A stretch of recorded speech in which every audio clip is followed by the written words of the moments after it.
us for the day.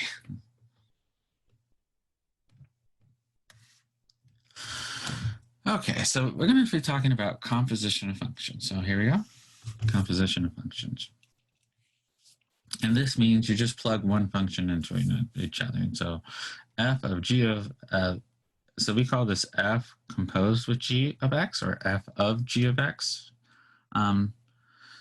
This symbol right here, and we get real close into it, this is not a circle. This is a small circle, not an O or a 0.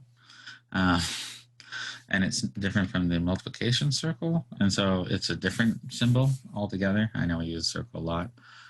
This isn't fog, it's F composed with G. So let me show you real quick with the little machine or the arrow. I said you never see it again, I lied. We're going to see it for 5 seconds. So what this does is it takes X. What this function does, it takes X, and the first thing it goes through is G. It goes through the function G, and G spits out G of X. And then whatever this G of X is, it's going to go into the next function, and it's going to spit out F of G. Oops, I forgot my F, didn't I? F of G of X. Okay? And so basically what you're going to do is you're going to take X or whatever's in here, plug it into G. You're going to get some function out. And then you're going to take whatever this function is, plug it into F, and you get another function out. You'll see this again.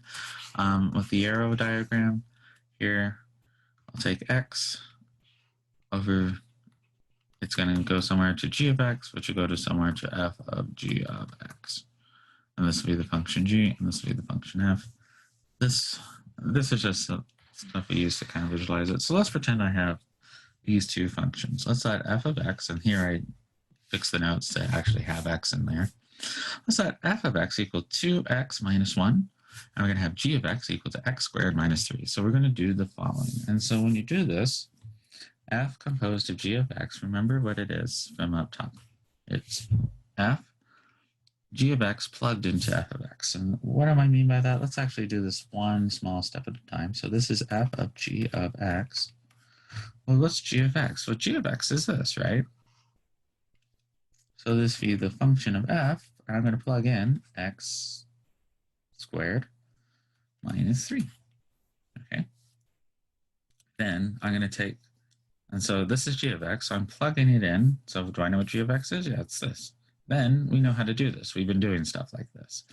It's F of this. And so everywhere I see an X, I'm going to plug in, hold on, I'm going to plug in 2, hold on. So here it'd be 2. Here I see an X, and so I'm going to come in X squared minus 3 minus 1. And then we just clean it up. Distribute to 2, I get 2x squared. Distribute the 2, I'll get minus 6 minus a 1, which will be minus 7. Okay. We can do the same thing here with G of X. And so here I can plug in G of X into G of X. And so here I'm plugging G of X into G of X. And so what do I get here? Is I get G, well, G of X is X squared minus 3. And then I'm going to plug this back into here. So now I'm going back into G. And so everywhere I see an X, and so it'd be equal to X squared minus 3 squared minus 3. And so here I'm just taking everywhere I see X and just plugging in this. Remember, if I square this, we're actually going to have to FOIL it. I should have left myself more space. Let me zoom in. That way I can be very clean about it. So this is the same thing as X squared minus 3 times X squared minus 3. Oops, that don't look like a 3. Minus 3. So here I'm just splitting up this. I'm going to FOIL this, and so I'll be first, outside, inside, last. So let's do that. So the first will be X squared times X squared, which gives me X to the 4th. X squared times minus 3x would be minus 3x squared. Minus 3x times x squared would be minus 3x squared. And then minus 3 times minus 3 is plus 9. I put this all together. Oh, and I forgot the minus 3 here. Minus 3. We put this all together and we'll have a final answer. X to the 4th minus 6x squared. And then 9 minus 3b plus 6. All right, let me do the last one. So you kind of get the idea. Let me do the last one a little bit slowly, or the next one, and then I'll have you guys try f of x. So here, we're going to do the opposite. We're going to do g of f of x. And so you kind of go backwards. So you do f of x first and then g of x. And same here with the f of g of f of x, or f of g of x.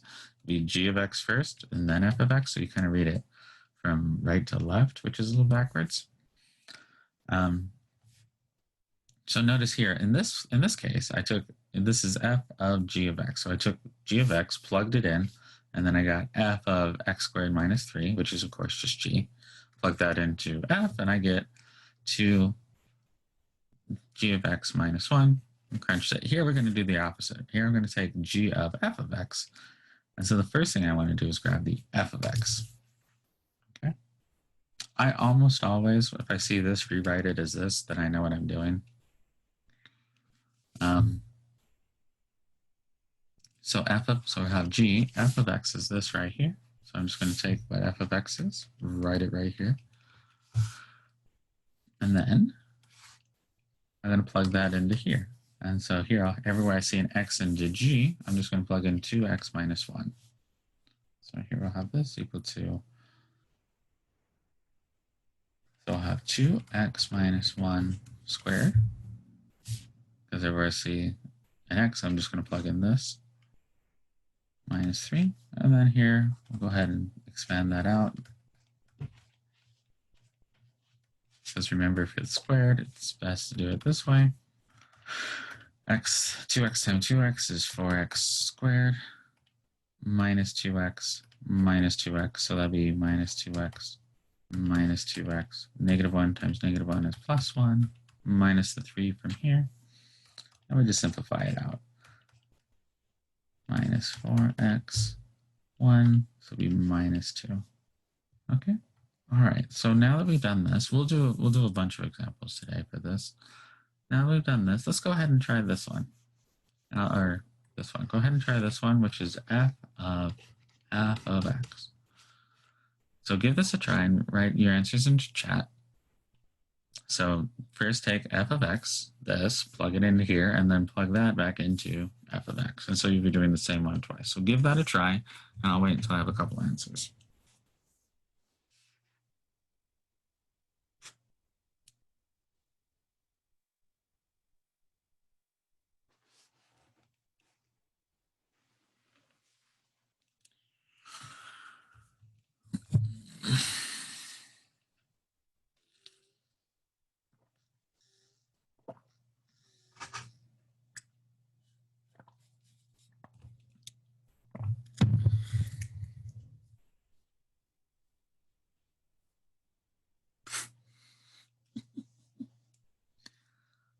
Just little monsters.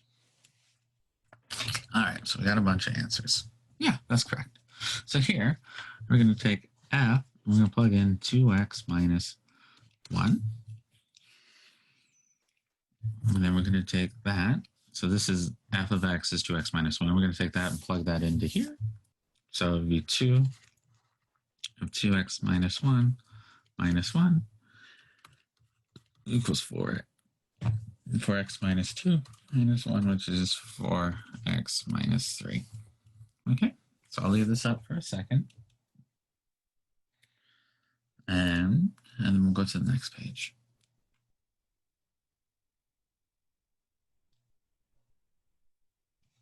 All right, let's go ahead and go on.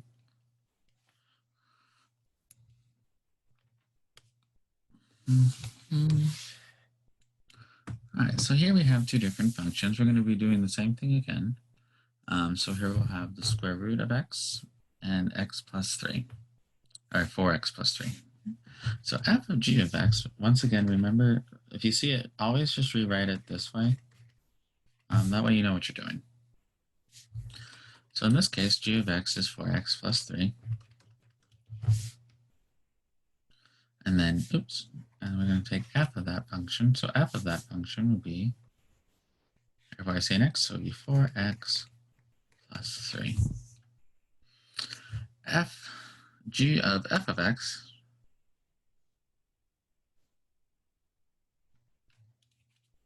let me do this one. I'll have you guys do the other two. So I'll have f of f of x.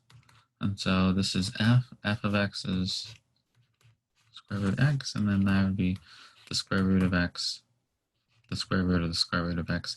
This is not the best notation, even though it is technically correct, it's not the best notation. Let me explain something real quick with powers. You may have seen this before, you may not have seen this before. Square root of x is equal to x to the 1/2 power. Have you guys seen this at all? Yes, no, maybe? Yes, no. I'm probably going to have a complete mixture of them. Okay, a lot of no's.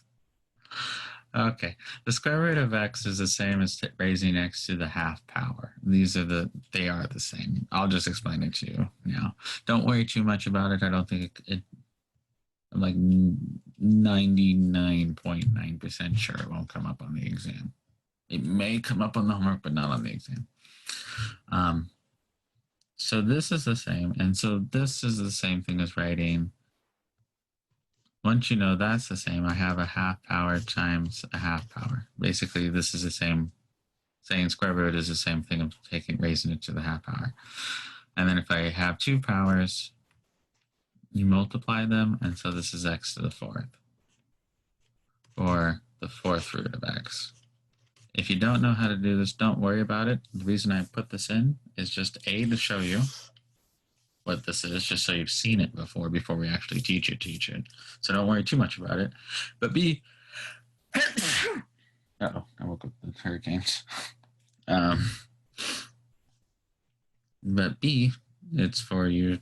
It makes a good example for to try these two. So go ahead and try to find out what B is, what g of f of x is. Put that into chat. Just write B colon and then your answer. And then go ahead and do this one too, C colon and your answer, and see what you get for those two. Thanks, guys.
All right.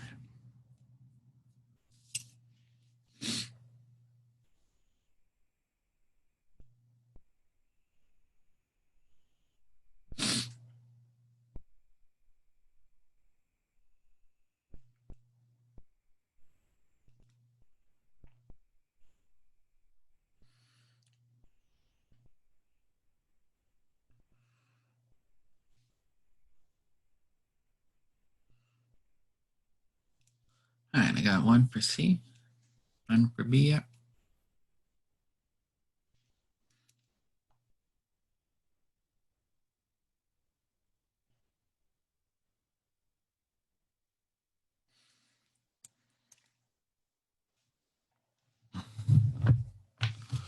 I have two C's.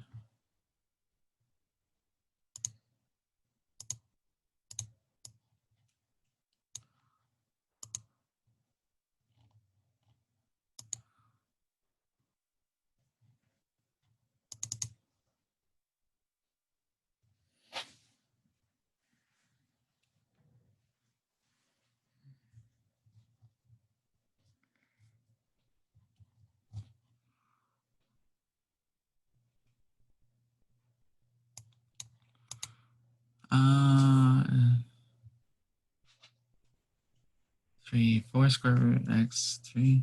Yes.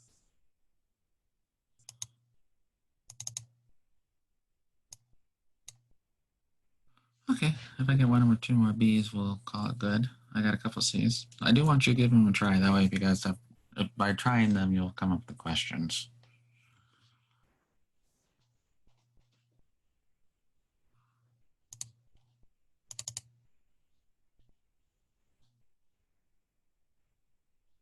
Okay, we got 2.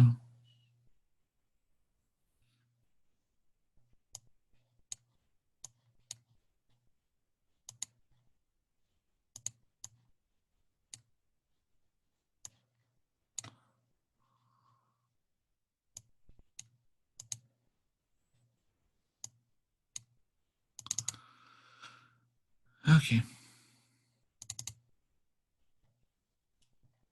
That's not what I wanted. All right, it looks like we got enough people to try it. Let's go through them.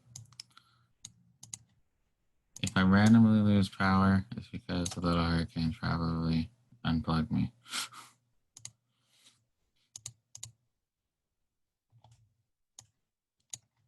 Okay. Let's do C. All right, so let's do C first. Hi,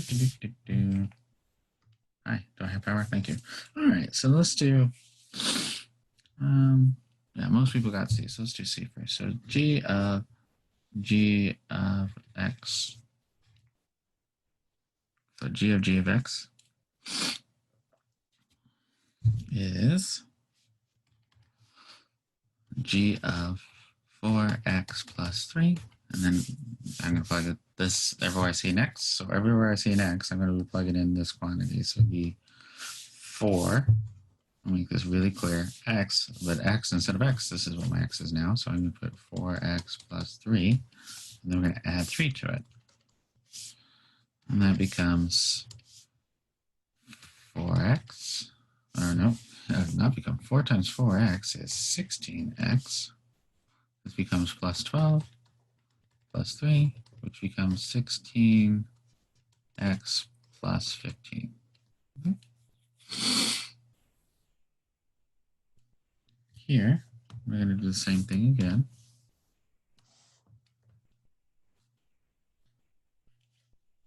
All right, so here we're going to do the same thing again. Now we're going to, so it's G of f of x. F of x in this case is square root of x, so we have G of square root x. And then here, everywhere I see an x, I'm going to plug in square root of x, so 4 square root x plus 3. And you can go ahead and leave it right here. It doesn't really simplify any more than that. Okay. All right. So how to do the two compositions makes sense. Any other questions you want to talk about this before we do a composition of 3 functions real quick?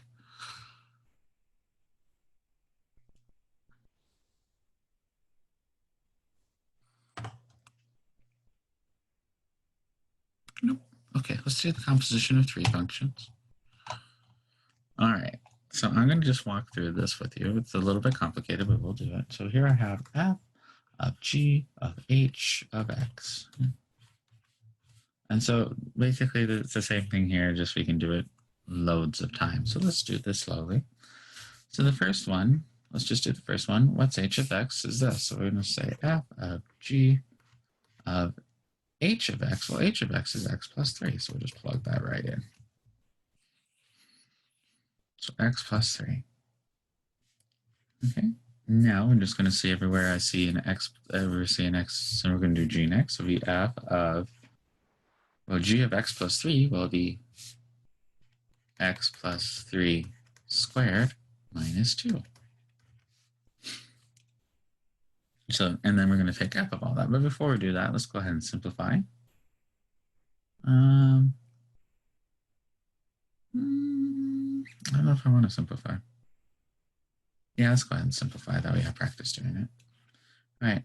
Now I'm going to FOIL without actually expanding it out. So it'd be x squared, x times x, and then x times this would be plus 3x plus another 3x, which give us plus 6x. And then 3 times 3 would give me a 9 minus the 2. And if I take 9 minus 2, that is the same as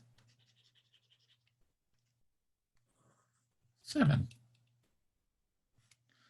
All right, now I have this, and now I'm going to plug that into x, so it's 1 over x, and so it'll be 1 over whatever, and this will be my new x, and so it'll be x squared plus 6x plus 7. Okay. Does the square root have to stay in that? No, it'd be perfectly fine just to write it as this. In fact, that's probably more correct. I have every time I plug in something for x, I always plug in with the parentheses. And the reason I do, when I take x, I plug it in parentheses. That way I make sure to do all the operations I'm supposed to do. Let me be kind of clear on that, why. Let's look at this one. Why I do this. If I didn't put it in the parentheses, I could just write 4x plus 3, right? And this is if I didn't put it in the parentheses, right? And I'm like, okay, and so I might just multiply this by 4x and add this to 9, right? And then I'd get 16x plus 6. And so it's good practice when you're doing composition of functions when you plug it in. Everywhere you see an x, put it in parentheses. That way you make sure to carry the 4 or just square it. Now, have I seen lots of students do it without it? Yeah, sure. Have I seen a couple problems from it? Yeah, sure, right? So,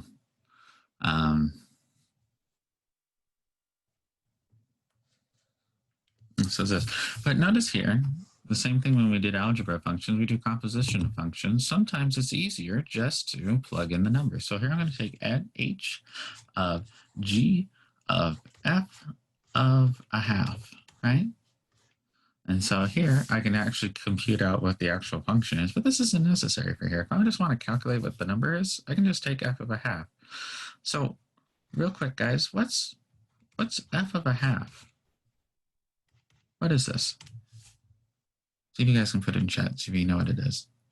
If I take 1 over x and I plug in a half, what do I get? Or in other words, what is that? If I simplify it. See if anyone knows. If two people know, we can go from there. Yeah, it's 2, right? Because if I divide by this, it's the same thing as multiplying. Let's go ahead and write this as 1 over 1, right? 1 over 1 times, and then we flip this one, which would be 2 over 1, which just becomes 2. Okay? Let me make that look a little bit more clean. So here I have 1. Oh, and 1 is the same as 1 over 1. So I flip what's on the bottom here and multiply. All right, so I get 2. So this is h of g of 2, right? Because f of a half is 2, right? Well, what's g of 2, guys? G of 2 is what? If I plug 2 into here, what do I get?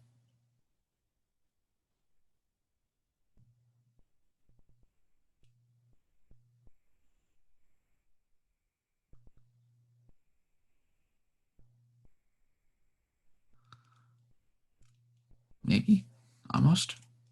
G of 2 is, if I plug in 2 minus 2, 2 squared, so 2, yeah.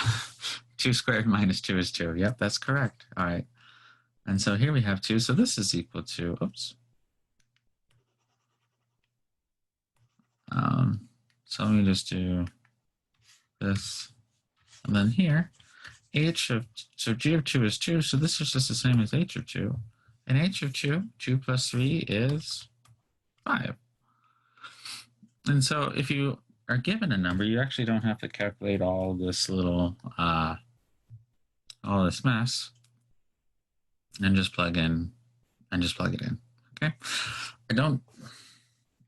I'm showing you this. I'm not positive you even do it on the homework, but it is good to know how to do composition for multiple functions. It comes up later. All right, so we're going to end today's notes with a word problem. Just so you get used to doing word problems.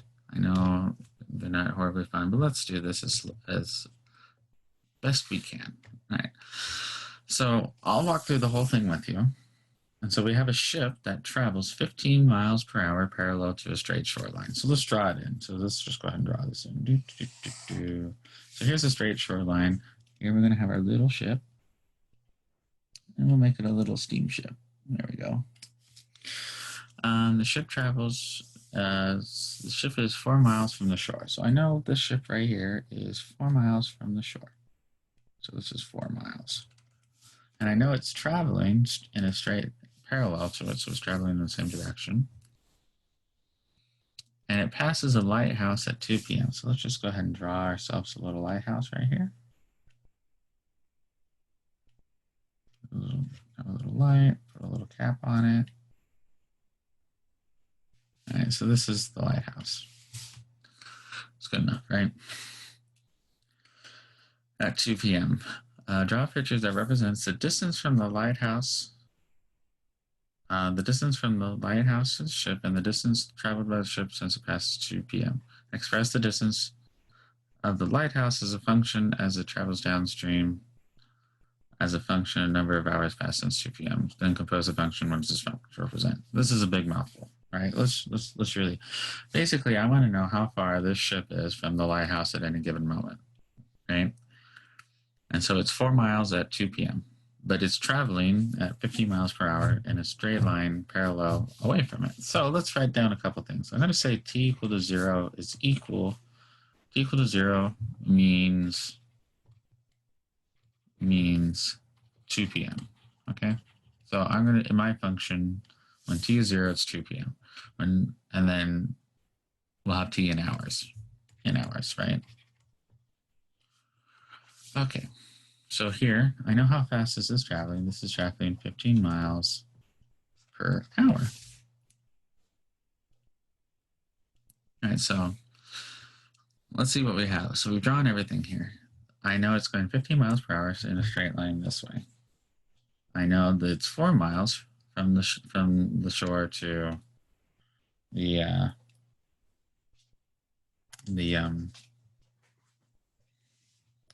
boat. Now I want to know. So it wants me to, the question from the book asks you to do 2 things. One says, what is the function of the distance of the boat? How much does the boat travel? Well, the boat's traveled, so it's distance times time is equal. So distance times rate times time is equal to distance. Pretty sure we did this in this class, right? Remember, rate times time equals distance, vaguely? So we have rate times time equals distance. So what's my rate? It's 15 miles per hour, right?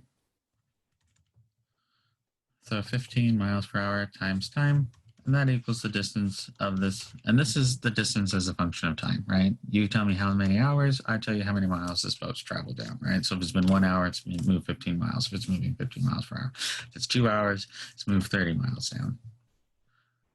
Okay, now we have another function here. We want to know what this distance is. So say the boat's here at a different time, right?